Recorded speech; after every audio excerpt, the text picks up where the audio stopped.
El secretario de Desarrollo Social, Roger Torres Peniche, reconoció el talento de los jóvenes en 7 sectores de la sociedad yucateca con la entrega del Premio Estatal de la Juventud 2019.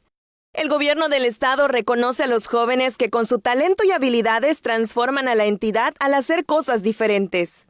En representación del gobernador Mauricio Vila Dosal, Torres Peniche resaltó el ímpetu de la juventud yucateca que apuesta al desarrollo. Y es así con jóvenes como ellos que queremos seguir siendo el Yucatán que hoy todos gozamos.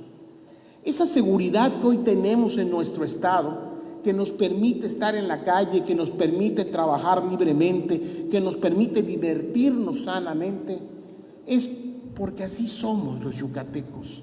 Es porque precisamente ese es el ingrediente que hoy tenemos y hoy lo tenemos que significar. La subsecretaria de la Juventud, Ingrid Santos Díaz, resaltó que el Día de la Juventud es una fecha para reflexionar y analizar lo hecho por los jóvenes que son el presente de Yucatán.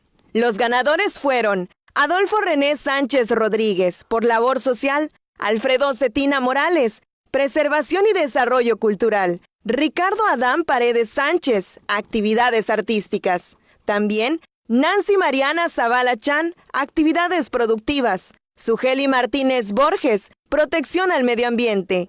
Grisel Berenice Ancona Martínez, innovación tecnológica. Y Luis Enrique Parra Medina, actividad académica. Con imágenes de Joaquín Martínez, el reporte es de Álvaro Martínez, Teleyucatán te informa. Teleyucatán te informa, de lunes a viernes, 8 de la noche, con Lenny Magaña y Carlos Rodríguez.